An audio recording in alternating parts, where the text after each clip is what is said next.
All right, welcome back to another episode of Creedal Catholic. I'm joined today by my friend Katie Logan. Katie, we've been trying to have this set up this recording session for a long time, and lots of things got in the way and happened. But now you're finally here in the studio, which is really just, my desk with a mixer and a couple mics. So welcome to the studio of Creedal Catholic. Thank you. Katie, you have a really interesting story, especially because of what you plan to do in the future. You're going to enter the convent of the Franciscan Sisters of Christian Charity. Did I get that correct? Right. Yes. So I really want to ask you about all of this today. But first, let me just introduce you to my listeners a little bit so they get a flavor of who you are and where you've been and what you've done. So you attended Newman University in Aston, Pennsylvania, which is a Jesuit school? Franciscan school. Oh, of course. I mean, yeah, naturally, because you're going to enter a Franciscan order. So you went to Newman University. And then you worked in the Jesuit Service Corps, Jesuit Volunteer Corps. What's it called? Jesuit Volunteer Corps. What does the Jesuit Volunteer Corps do? So the Jesuit Volunteer Corps is an opportunity for those who graduate college. It can be 1 year to 2 years. They have different communities throughout the United States as well as international. And you live in the community within the cities, and you go by the pillars of the Jesuit Volunteer Corps, which is community, simple living, social justice, and spirituality. And you also have interactions with the Jesuit priests, and it's just an amazing opportunity. So what made you want to do that, and where did you do it? I actually served in Detroit, Michigan. And I guess at the end, when I was graduating from Newman University, I really wanted to have a chance to serve others, and I explored. I actually ended up going to Villanova and talking to one of the campus ministers there, who's kind of like the guru of helping people to figure out service options after college. And there was just something that really spoke to me from the Jesuit Volunteer Corps with St. Ignatius. And so that is what helped me to choose them. And then Detroit, Michigan, again, is where I served. And while there, I actually worked in campus ministry, and I also helped out in the parish that I joined in their homeless outreach center, helping those with computers and things like that. Oh, cool. That sounds great. Well, let me round out your bio here because we took a little detour to talk about the Jesuit Volunteer Corps. So you did the Jesuit Volunteer Corps for 2 years. Correct. And then decided to go to grad school. Mm-hmm. You went to Fordham University in the Bronx, got your degree in pastoral care and counseling. Right. And then you moved to Colorado Springs right after that, or a few years after that? I moved to Colorado Springs after that. Okay. So you've been here for 7-ish years now. You're in my diocese. You attend my parish. And now you are a long-term Medicaid service coordinator. Correct. But you're preparing to enter the Franciscan Sisters of Christian Charity. Yes, I am. So the time with the Jesuit Volunteer Corps did not steer you away from the Franciscans. You came back to your Newman University roots. I did. It never really left because that was the foundation of why I became Catholic. Oh, well, let's talk about that now. So you went to Franciscan. You were not a Catholic at the time. Let's talk briefly. What was your background before that? Were you raised Christian, Protestant, kind of nominal Christian, or were you a pretty intentional, engaged Christian when you went to Newman? So I am the youngest of 3. We grew up in a Presbyterian family, and grew up playing sports and hockey for you, right? Well, actually, not hockey as a kid. Oh, okay. I grew up playing, just different sports depending on the season. And also helping out as a kid can in my parents' photography store. And it was actually in high school I became involved with Young Life. But as like a lot of teens, I didn't really have a relationship with God at that time. So actually at the end of my junior year of high school, a traumatic event happened. Nothing to do with my family, but I was lost. And I moved out of state to be closer to my best friend for my senior year of high school. And I believe my parents let me go so they would not lose me. Looking back, I had fun and good times, but interiorly, there was just this darkness, which led to poor choices, and God knew He had to reach me. And it didn't matter what was said through the love of my best friend, friends, or family, because I needed to reach the point where, in my weakness, I was most open to allowing God into the space where I felt lost. And I actually, at that time, after I graduated high school, I had moved to Colorado for a fresh start.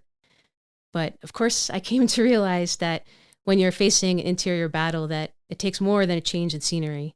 But it was in Colorado that I look back and I see that God sent me an angel who is the reason that I ended up at Newman University. Wait, so back up. So you finished high school and then moved to Colorado, or you moved to Colorado for your senior year? I finished high school and then I moved to Colorado. So you were here for a short period of time before going to Newman. Correct. And when you say God sent you an angel, do you mean that literally? Like there was actually, and you believe that there was an angel in your life, or are you using it like figuratively, like a person who helped you see the will of God? Figuratively. Okay. In the sense that, and I've shared the story before with others, that there was this man that I met one night when I was actually waiting for a friend's band to play. And with this man, he sat down next to me in this place, and within minutes he had my life nailed to a T in the sense of knowing things about me that other people just wouldn't know. And he shared with me that I was meant for more than I could ever imagine, and I had to trust in what I couldn't see, and how that he would only be passing through town for that one night and I would never see him again. But as we spoke, he asked me if I would consider writing to some colleges to play ice hockey, which for me was kind of crazy because I barely graduated high school. But you were at least an ice hockey player, right? Yes. It wasn't like you had barely graduated and you'd never played ice hockey. No. At that time, I was actually playing ice hockey. And that was kind of his opening of saying, well, give a chance and see if there'd be any coaches out there who'd give you the chance or the opportunity to play. And after the conversation, I thought that it was kind of crazy what had just happened. But a couple of weeks later, I actually wrote to a few colleges, and Newman University wrote me back and said that they would give me the chance to play hockey with them and enter in that fall. So that's actually how I ended up at Newman University. Very cool. Okay. Now, it sounds like, your path to the Catholic Church was long and winding, and in many respects, mine was the same. So when people ask me, like, I'd love to hear your conversion story, or even more succinctly, they'll say, why did you become Catholic? And a lot of times it's like in passing, and I really have like 30 seconds to give them the story. And how can you possibly pack all this in, right? It's not like I can just say, yeah, well, there I was on the road to Damascus and then a shining light. It's much more subtle and nuanced in many respects. It's much longer. It takes time to tell. And so what I normally tell people is, look, it's a long story. I'd love to tell it to you sometime. I don't have time right now because, we're about to start mass or whatever. Or my kids are like running there and I have to go chase them into the streets. But I say, like, the bottom line is I became Catholic because I became convinced that the Catholic Church is true. And that's the only reason to become Catholic in my mind. Mm-hmm. You should not just become Catholic because you're, attracted to the aesthetics, or because you think that there's just like a lot of great sort of cultural practices, et cetera. All those things may be true and good, but the only reason why you should believe what the Catholic Church teaches is if what the Catholic Church teaches is true. And so, I'm sure that your story is also very convoluted, but let's just kind of dissect your 4 years at Newman, because if I'm not mistaken, that's where you became Catholic, right? Yes, it is. And you're coming from a Presbyterian background, but had some struggles in high school. I think that's a very common thing, right? I had struggles in high school and in college. It's a time of a young person's life where they are wrestling with big things. You mentioned a traumatic experience. They're wrestling with big things. They're questioning what their parents have taught them. They're being exposed to new ideas and ways of seeing the world, et cetera. So it's really common, I think, for the sort of 6 to 8 years of high school and college, sometimes more, to wrestle with those things. So in the 4 years at Newman, kind of give me the Cliff Notes version of how you became Catholic. Well, for me, I entered to play ice hockey, and at that time in my life, I had no belief in God. I was angry. So at this point, you're sort of agnostic, I guess, if not atheist? I would say that I was angry with God. Okay. So I did believe that there was a God. I was just angry and didn't want him as part of my life. Not really a God you want to serve. Right. Like, he's out there, but yeah, okay. Which some people think is interesting because I ended up going to a Catholic college. Yeah. And but I'm guessing you weren't thinking, is this college going to draw me closer to God? You were like, is this college a place where I can play ice hockey, right? Yes, that I went there to play ice hockey. Yeah. That was all that was on my mind. Was I was accepted to college and I'm going to play ice hockey. And what actually ended up happening was that at the end of my freshman year, due to circumstances and an injury, I was unable to play ice hockey. And I walked into campus ministry to set up surface opportunities for my team, and my life was forever changed through the campus minister, a Franciscan priest, the first priest I'd ever met that was not in a movie. Franciscan Sisters, also the first sisters I had met outside of seeing Habited Sisters in a movie. And I remember as I was going through college, how one day in one of my classes learning about Dorothy Day and how, in my mind, how she was allowed to become Catholic, even if she had not lived the perfect life. And then through peers inviting me to be involved in campus ministry and to go to events, I began to ask questions and want to know more about St. Francis and St. Clare. And I became involved with the Philadelphia Catholic Young Adults and even went through this Catholic Leadership Institute program. And over time, I just felt this draw to wanting to know more, to be coming closer to God through the Catholic faith. And so I ended up going through the Philadelphia Diocese RCIA program. And then I came home to the Catholic faith with the Franciscan tradition as my base and my foundation. That's great. So how far along were you in college when you became Catholic? It was my junior year of college. Okay. And we don't need to get too personal about this, but did this cause ripples with your Presbyterian family when you did, or were they just happy that you had kind of come back to God in any way? At that time in my life, my family was happy that I had grown closer to God. And I think also that was because when I had entered college, I wasn't really close to my family at that time. Okay. So they truly saw how Newman University and everything that was happening was transforming my life and bringing me back to a place of someone that they remembered.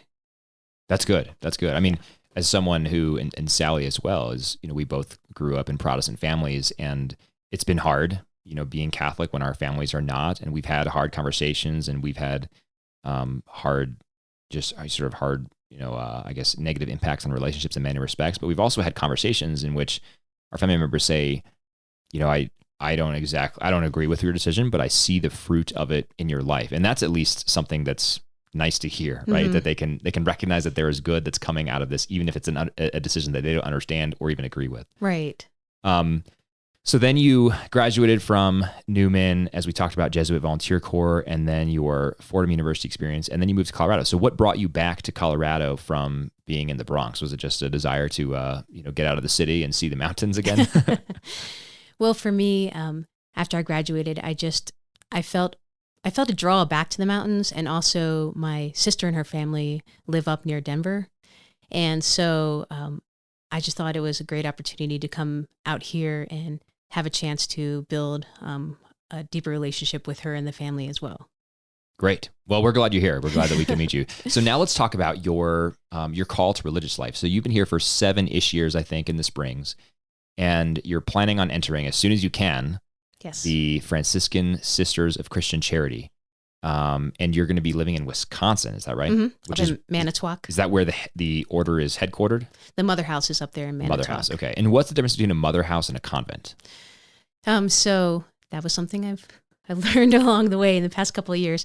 But actually, a convent is anywhere where sisters may be living together. So that could be an apartment, that could be a house. Okay.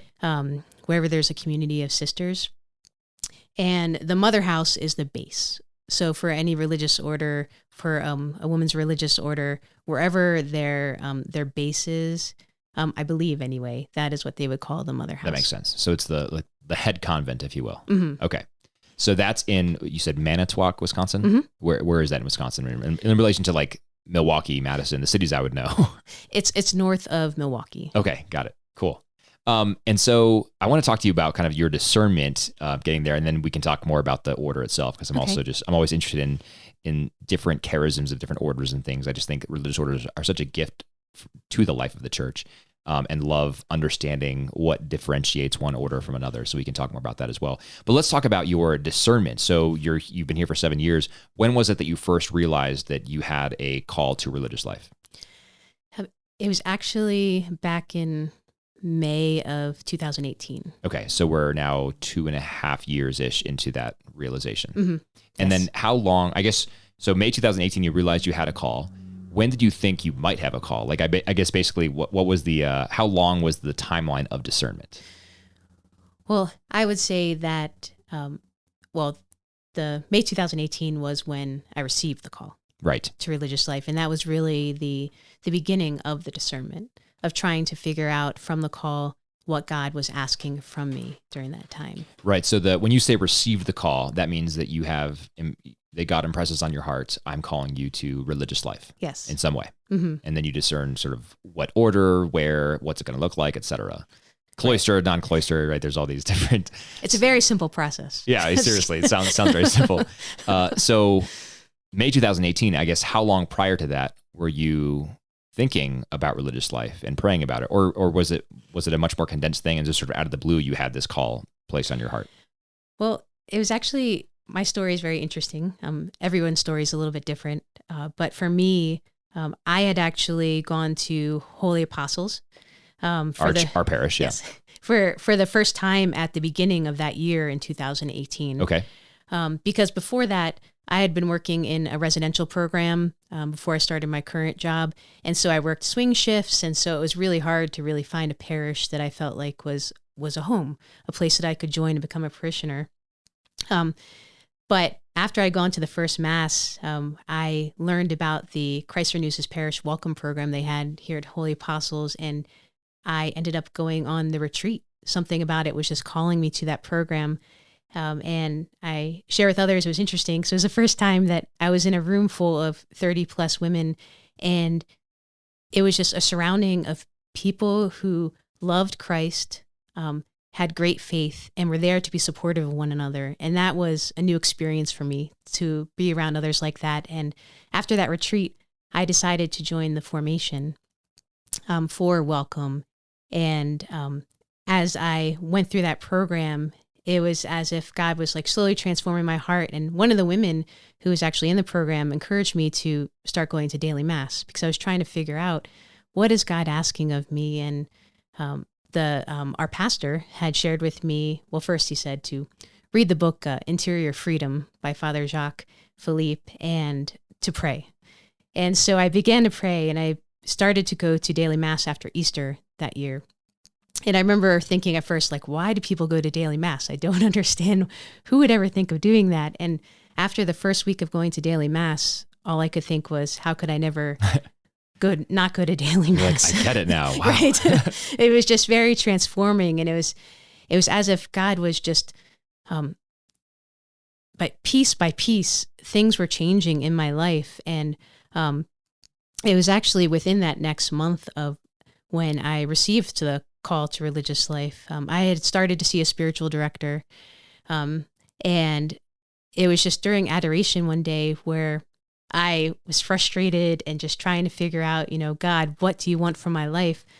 And that is actually a day where I share with others that, God gave me an answer, that you have to be careful what you ask for sometimes, because you'll get an answer and it may not be one that you expect. Yeah, or want, yeah. Right.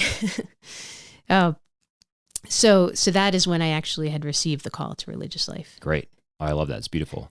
So now let's talk about that period between May 2018 and when you decided to enter the Franciscan Sisters of Christian Charity, and talk about how that process worked out. I mean, how did you discern what you were called to in religious life? Because there are so many different things. How did you think about sort of your gifts and the charisms of the order that you would eventually enter, et cetera?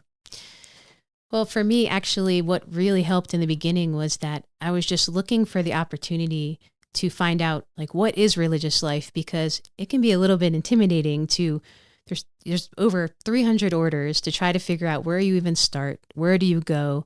And I just really didn't have anyone I could specifically ask. My pastor was great in the sense of going to him and him starting to walk with me in discernment and helping me to figure out to get a spiritual director so I could have somebody walking with me, but to actually take the steps for a woman becoming a religious sister, I just had no idea. And one day I came across this program in the Dallas Diocese in Texas called the Vocation Awareness Program.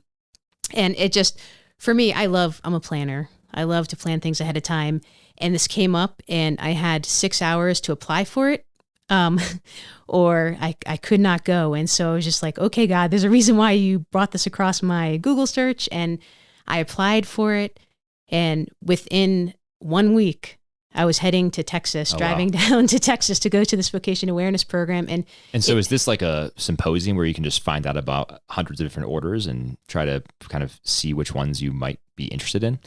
Well, it's like a career fair for religious orders. Well, it's actually set up in a sense of a weekend to find out more about religious life. Okay, got it. So they have it set up where they actually do invite sisters and consecrated lay in order to come to this weekend. And what happens is that they have different meetings and talks about, like what is religious life and about discernment. And then you actually have time where you could set up to meet with sisters one-on-one. Not so much that they're trying to get you to, join their order or look into their order, but just more so that you can learn more about like, what is it like to be in religious life? How did you receive your call to religious life? To kind of have a chance to ask those questions that you wouldn't be able to ask anybody else. I bet that's super valuable, especially if you were in a diocese kind of like our own, I guess, where there's not a whole lot of representation of religious orders, right? I mean, we don't have a ton here. So it probably was helpful to go down to Dallas and be able to talk to more people about their experiences in discernment and then in religious life. Well, and the biggest part too is that I finally was meeting other discerners. Right. Because in the diocese, I had met one or two people, but I didn't really have people to talk about discernment and understanding where to go. And so this is the first time where I was with a group of people who were discerning, and it was just fun to have that opportunity to talk to others, and especially since some were just starting out like I was, and just having that chance for that peer support with one another. So that definitely was a place where you also received resources, and throughout that weekend, it was just very powerful in the spiritual and prayer opportunities that they had in the Mass. And I know for me, that was just another place where adoration, again, was a big part of my journey, because during adoration, when I was at this vocation awareness program, was where God really spoke to my heart about letting go and forgiving my past. And I finally let go of things I hadn't let go of in many years.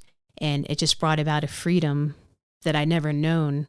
It's amazing how God works in our lives, and he knows when we need to let go of certain things, and he puts people in our lives to make that possible, situations, events, so that he could slowly be transforming us and guiding us. And we just have to be open and pay attention to what he's trying to show us along the way. That's beautiful and well stated. So you're entering the Franciscan Sisters of Christian Charity. When did you find out about them, and how did you settle on them? Well, for me, it was going through the Visions Network actually has something online, which is kind of funny. I guess you would kind of compare it to like an eHarmony, but for religious life, where you'd where you go on there and you fill out information, and you go through this whole entire online questionnaire, and then at the end of it, it will actually kind of project different possible religious orders. Okay. And so it was going through that, and also at the Vocation Awareness Program, they had given us a religious directory. And so I'd also been going through that book as well. And it was just that during the process, it finally dawned on me at one point of, I came into the Catholic Church in the Franciscan tradition because St. Francis spoke to my heart so deeply. So why am I not looking at Franciscan orders? So that is what initially drew me to start looking at the Franciscan orders. And as I was going through the directory, a big part of it was actually going onto websites and looking at their website and just seeing their charism, what they're about, the ministries they do, and just taking those opportunities. And for me, actually, at first, I was discerning between two different Franciscan orders. Well, tell me more about the one that you settled on, the one that you hope to enter before too long, the Franciscan Sisters of Christian Charity. I have so many questions, the important ones like what color are the habits that they wear? No, but I am, in all seriousness, I'm curious, like what's their charism? What's they do? I am curious to know what color the habits are. I assume you'll have to profess all vows of poverty, chastity, obedience. Correct. Is that a standard thing for all religious life? Yes, I believe it is a standard thing for all religious life. Some religious orders might have another vow on top of that, but okay. those are the three main vows of all religious orders. So tell me more about this order that you're entering. So with this order, what really drew me into them was that for them, their charism is to live the gospel in simplicity through their love of God, the joyful acceptance of poverty, the love for the church, and a selfless dedication to the service of others. It sounds very Franciscan. Yes. Yeah, this is great. And they actually serve in education, healthcare, parish ministries, and also some other various ministries. And I believe they're in serving in 7 different states right now. That's great. So you didn't tell me what color the habits are. Okay. They actually wear black habits. Is it normal for Franciscans to wear brown? Because I know that Franciscan priests here in town wear brown. Most Franciscan priests I see wear brown. Do most Franciscan sisters not, or does it just depend? It just varies. Well, with over 300 orders, yeah, and it's fair. With many Franciscan orders, they all vary. Yeah. Okay. Cool. Depending on what their history, their background was. I believe that's a part of it, and that's more of what I'll learn when I actually enter and understand more of what religious life is and the history of the order. And so once you enter, is it a year-long novitiate, or is it sort of longer than that, potentially dependent on the candidate, et cetera? When do you actually profess final vows, right? And refresh my memory too, is it like you make like initial vows and then final vows, or do you not even make any vows at all because a vow by definition is final? Like, I just help me out here. So what's the novitiate look like, and what do you have to do to be a novice, and then how long till you profess final vows? So you actually enter as a postulant. Postulant, okay. Your postulant year is really the year of, I believe, that's something that I would learn more of understanding what religious life is and understanding more about the actual order. So the Franciscan Sisters. Then the next 2 years are the novitiate years. I believe they call it the canonical years. So 1 year of postulancy, 2 years of novitiate. Correct. Okay. And then after the 2 years of novitiate, which one of those years is a year where you're really deepening and concentrating on prayer and growing deeper in faith. And I love that that's a priority. That's wonderful. I believe that that's your second year. Because then... Second novitiate year or second... Second novitiate year. Okay. Because then you would, if in discernment, mutual discernment with the community, as well as your discernment with God, if you are called, then that next year you would take temporary professions. So now this is entering your 4th year, you take temporary professions. Okay. And then if God keeps calling you and the order keeps calling you to discern with them, I believe it's 6 to 9 years before you would take final professions. Oh, wow. Okay. I didn't realize it was that long of a time. I mean, it makes sense, right? Because it's like, this is the rest of your life. So it's a good thing to be really, really sure of. And like you said, the mutual discernment is good too, because the religious orders need to make sure that this candidate is going to be someone who's going to be a fit for the order and all that. So the temporary profession is basically, for now, I pledge poverty, chastity, and obedience until I make final vows. Is that the idea? So with temporary professions, that's something I would learn more about. Yeah, okay, fair enough. So when you enter as a postulant, do you have to say anything? Is it just like, I'll try to live by the rule of the community and do my best to, follow, etc.? I believe, and I could be wrong, that your postulant year is kind of that year of entering into the formation and really trying to understand what you're giving your life over to. And I believe that when you start novitiate is when then you kind of disconnect from social media. Got it. And disconnect from having a phone and different things like that, so that you can really be in that place of having that time to prayerfully consider and understand this life that you feel that you're called to entering into. Sounds wonderful. Disconnecting from social media and not having a phone. Sign me up. It sounds great. Well, this is exciting. So I think the next question I have for you is just, what does preparation look like? And I mean this really along 2 lines. One, there's got to be a lot of logistical preparation. I imagine even simple things, right? Like, will you have a vehicle, or, what to do with private possessions that you own? Because I don't know what you can or can't have when you enter, even as a novice. But then second, maybe even, and I guess another part of the logistic stuff is, how do you pay for things, right? Because, and we could talk about this more, but you and I have had discussions about outstanding student loan debt and how you have to be careful about bringing that into a religious order, because it becomes the religious order's debt once you do that. And so you don't want to saddle your religious order with that, and they don't want to be saddled with that. It's because they don't have much money, right? So there's that kind of logistical preparation, but maybe even the more important stuff is the spiritual preparation. We talked about some of that with respect to just daily mass and your prayer life, et cetera. But what does that preparation look like? And maybe we can sort of end with some of your comments on sort of what the student loan situation is like and how you're kind of tackling that problem. So the preparation, it's interesting because my situation is a little bit different since through work and fundraising, I've been in the process of paying down my debt so I can enter. So I'm in the process of learning all that goes into the actual entrance. I know that I am entering into community, into a life of we. It's no longer about myself. I know that one of the funny things along the way was that I have a lot of friends or family that are in the military, and not this order, another order. I had some sisters I had talked to at one point. I asked them, like, so would you kind of compare entering as a postulant as entering boot camp? In the sense of, instead of it being your president, you're looking to God and the superior of the community and obedience. Yeah. And there are definitely parallels for sure. I mean, you won't be asked to like drop and do right. push-ups, right? But they laugh, and actually the one sister said, that's exactly what it was like, because you have to realize that you're entering into this community as somebody ready to learn a new way of living, and to be open to that, in the sense that you're given a list of items that you're allowed to bring there, and to realize that the purpose of it is because you're not bringing your world with you.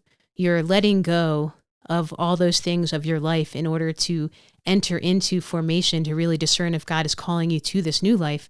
So when you enter, you're entering as someone who's ready to let go of all the things in this life. I know that they do say that, like logistically, that you typically don't want to get rid of everything because it is a discernment process. Yeah. And if you discern out, right. Yeah, just like many do from seminary. Mm-hmm. Yeah. You don't want to then have nothing. Right. Yeah. Makes sense. So there is a lot that goes into it, and every order is a little bit different in the sense of how their processes work and what they're asking of you. And I know right. And for me too, it's a little different because I don't have the exact entrance date yet, just because I'm still working towards that. Yeah.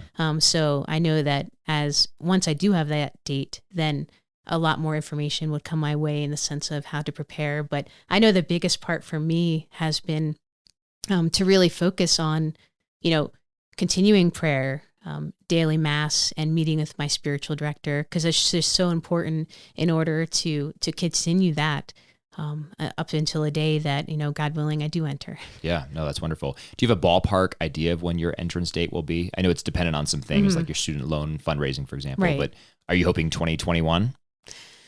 Well, I know for me that there's a hope of January, and if January didn't happen, then the hope would be August of 2021. That's awesome. So yeah, no, we're excited for you. So I've got we're almost out of time, but I've got a couple things that I kind of want to snowball together here for you. I want to talk about the student loan thing, but maybe let's do that after this next question. What I also want to ask you about is, you and I have had some conversations, not on the podcast, about how you had some trouble kind of getting pointed in the right direction, I'll say, from people in this diocese. And some of it might be because our diocese doesn't have a whole lot of women's religious orders. But I think it's a big kind of gap in some modern dioceses, right? Where there's not like really good representatives for young men and women who want to go on vacations, not vacations, go into vocations. I think we often end up really emphasizing priestly vocations because, shortage of priests, et cetera. So like, let's pray for young men to enter seminary, et cetera. And all that's really good, and we should definitely do that. But we also should be praying for young women to enter religious life. And I wanted to ask you, as someone who's been through this process recently, as someone who has now received a call, someone who has settled on a religious order to enter, someone who's working towards a date for entry as a postulant, what advice do you have for people who are in their diocese thinking, maybe I am called to religious life? How do they pursue that, especially if their diocese is kind of light on resources to help young women in that position? Well, I think that for me, the one of the most important parts was to, first go to my pastor or maybe a priest that you trust, or, hopefully maybe a sister, if you know a sister. Yeah. It's just important to, when you receive a call or have questions, that you first go to somebody that you can talk to about that. And I think the second part to that is then to find a spiritual director. I know for me, I actually ended up finding there's a spiritual director training program up in Denver, and I wrote to them and said, hey, are there any spiritual directors here in Colorado Springs? Oh, great. So that's actually how I ended up finding a spiritual director, because that is so important, especially when you're discerning a call to religious life. And I think too, it's also finding, different programs. I mean, again, for me here in Colorado, the closest program I found to just find out about religious life in general was in Dallas, Texas, in the Dallas Diocese for the Vocation Awareness Program, because I think that's another part that's really important too, is just to find the opportunities where you can just learn. And maybe that is finding a community, because along the way I have found different religious orders or sisters who, if you ask them a question, they are more than willing to also walk with you, even if they don't feel that you're called to their order, or you don't feel you're called to their order. Sure. But they're willing to try to help you to figure out where you're going along the way, or just even looking for if there's discernment groups in your diocese. I know, here, actually, they just started a women's discernment group where we've had the Samuel group for men and women, but now this year they just started something called a Fiat group, where they're testing that for the first time, of where it's kind of like the Samuel group of general discernment. And then the last additional 4 months are actually, they invite those, even if you're not being called to religious life, to come as future possible parents, to understand more about religious life, so that if in the future a child of yours may be called to religious life, you may know how to better support them. Or if you are being called to religious life, just more information for you in general as well. So just looking for those opportunities, and the Vision Network online has some great resources, and really actually, reaching out to your pastor or potentially the vocation director in the diocese, just because even if they don't have all the answers, then they may be able to direct you to people who could have answers for you. Perfect. No, that makes a lot of sense. So find a spiritual director, talk to a priest you trust, maybe find a sister in your diocese, even if it's not someone who's in an order you're interested in or think you're called to, et cetera. And then you mentioned Samuel and Fiat groups. Here in Colorado Springs. So it sounds like, so that's unique to the diocese. I believe the Samuel group is in some other areas of the country. I don't really know a lot about it. I'm guessing that's a reference to Samuel being called to be a priest or a prophet in like the middle of the night. Pretty cool name. Yes. And then the Fiat is for women specifically? Yes, it is. Probably a reference to Mary. Let it be done to me according to your will. Okay, cool. Well, neat. So I want to talk to you. I guess I have a second part of that question though. So again, this is not unique to young women. This is for young women and men. But I've talked before on the podcast to Father Anthony Sharapa, who's a priest of the Diocese of Pittsburgh, and to our mutual friend Lisa Hunt, who's a consecrated virgin, about their process of discernment and how both of them had to really weigh this, desire for marriage and family life with a desire and a call to religious life. So, was that something that weighed heavily on your heart as well as you were going through the process? And if so, what advice would you have for young men and women who are thinking about the same things?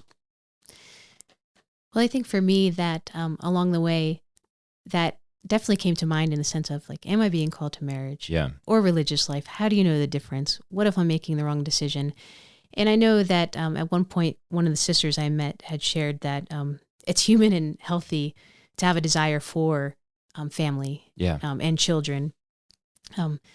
And just the fact that, but those that are called to the consecrated life God places a deeper desire to lay down your life for the church through a vowed life and community, for the spousal love of Christ. This single-hearted devotion to Christ that is shared with no other person, but lived out in a community under the vows of chastity, poverty, and obedience.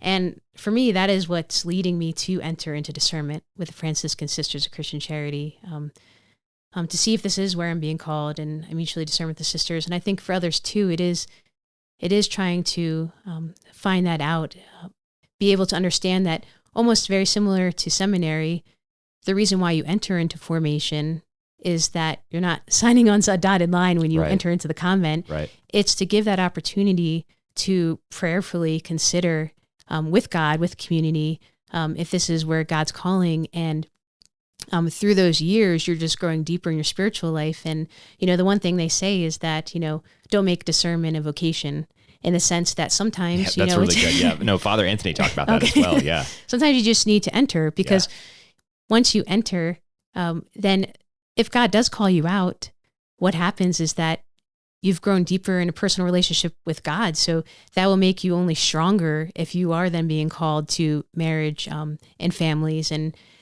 so, I don't know, I guess, for me too, if to share something that happened to me along my journey too, is the biggest part was, I always, along the way have felt that I was being called to be a mother and with children. And it's just amazing how when we let God speak to our hearts, we pay attention, that he can show us things. And for me, what happened in my life was that this was kind of the last step of, can I let go of that? Because that's something I feel really deep in my heart. And I remember for this 1 month, I was attending daily mass, and this dad was coming in with a baby. And he kind of was sitting to the left of me in this pew. And I would see how loving he was with his child, and it was just amazing. And then all of a sudden one day I was watching them, and I felt this deep pull in my heart saying that I'm being called not to be the mother of one, but to be a spiritual mother to many. That's cool. And for me, the craziest part was then a couple of days later, I never saw them again. Oh, wow. So it was amazing for me how God used that experience to help me to go through this process of letting go, of realizing, again, it's a natural desire to have children, to have family, but that he calls certain people to let go of that in order to enter more fully and deeply into a spousal love with him.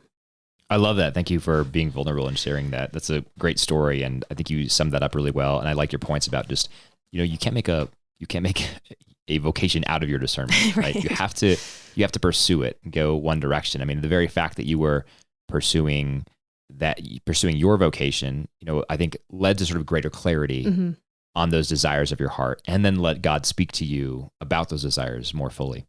So before we end here, I do want to ask who your favorite saint is. We'll save that for the very end, because that's a good note to end on. But just give us a picture of kind of what you're doing right now as far as raising funds. I'm going to link for my listeners to your GoFundMe and your Wix site that talks more about your story and where you're going, why you're entering religious life, et cetera. And so if my listeners can help you at all, I think that would be fantastic. But you have student loans. You can't take at least too much debt into the order with you. So what's that situation look like if you can, if you're comfortable putting numbers on what you're raising right now and what you need? Let's talk about that. But what is the situation right now? So for me, I am currently working to pay down my debt, because in order to enter the order I've been accepted to, you cannot have any debt, which is very similar to most orders, because they just can't take on any kind of financial burden like that. And so I have quite a substantial debt, but I actually... As most people who have gone to higher education do. Yes. I mean, like student loans, it's just such a racket. It's crazy. And this is one example of why student loans can be really devastating. I mean, they handcuff people for decades after the schooling is done. But sorry to cut you off. No. Especially when you were like me and didn't really understand. Sure. I mean, and that's so many people too. I mean, that is not a unique story for you. Yeah. So actually to date, I have raised 47% of a $92,000 debt. So it's been amazing. People have been so gracious, and in all that people have given to me in prayers and financial assistance has been truly amazing.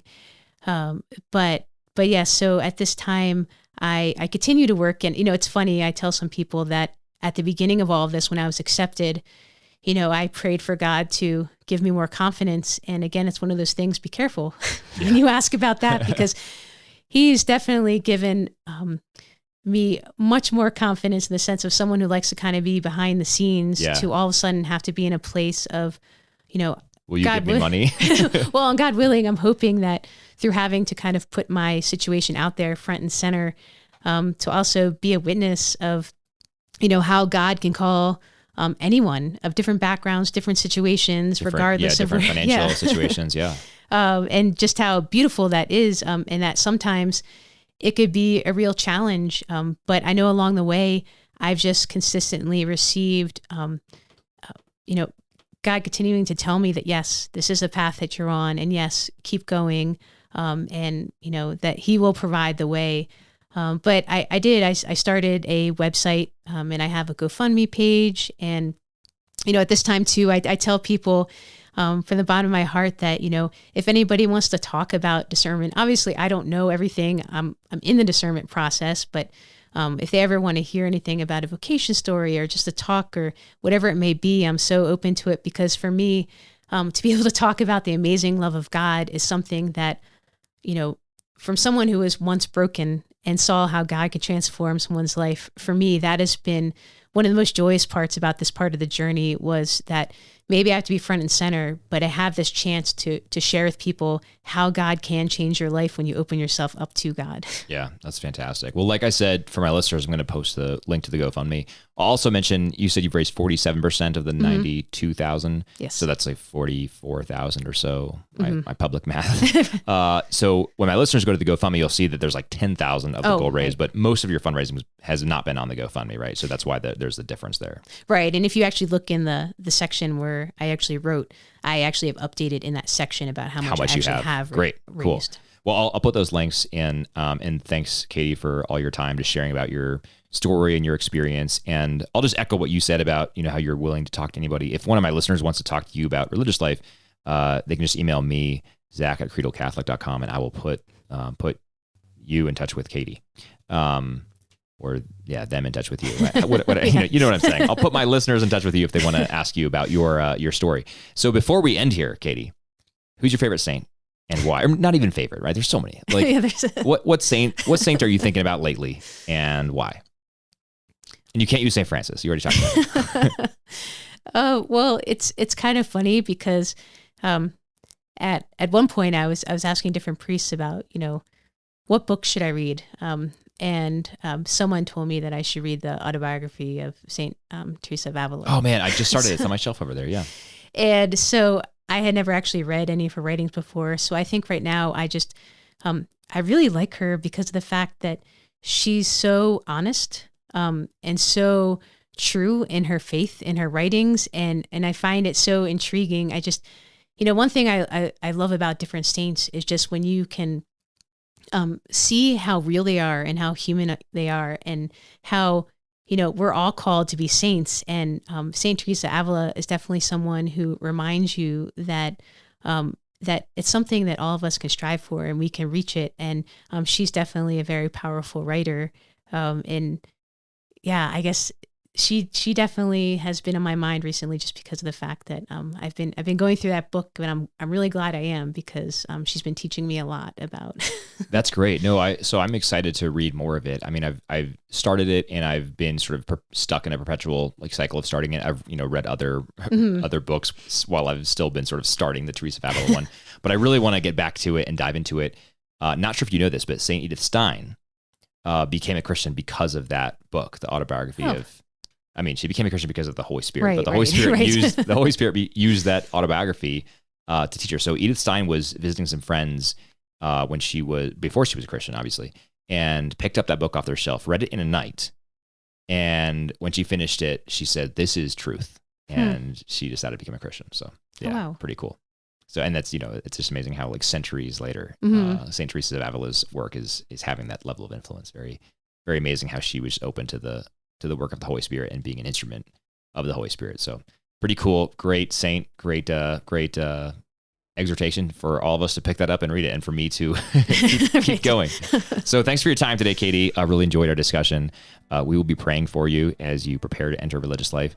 Hopefully the January thing will work. Maybe COVID will complicate that. And I also want to point out that several members of your soon-to-be order have passed away from COVID, and some others I think are sick with COVID. So our listeners should please keep those sisters in your thoughts and prayers as well, especially for the repose of the soul of, I think, the 8 who have died. Is that right? Yes. So very sad. We can keep them in our prayers. We'll pray for the health of all the other sisters as well. It's got to be hard. I mean, everyone's living in community, right? It's hard to do social distancing, et cetera. So we'll pray for the health of all the Franciscan Sisters of Christian Charity. And while we're at it, let's pray for the health of all of the religious orders around the world. Yes. Who are probably especially affected by a pandemic, and many of whom I'm sure are working in hospitals as healthcare workers, et cetera. We're just among the poor who are hit especially hard by public health crises. So it's a great thing to do. Pray for them. But thanks, Katie, for your time. We'll be praying for you. And to my listeners, I will again put a link in the comments so you can read more about what Katie's doing and the money she's raising and her journey into the Franciscan Sisters of Christian Charity. And if you want to reach out to Katie, just reach out to me, Zach@credocatholic.com, and I'll put you in touch. And until next time, God bless you.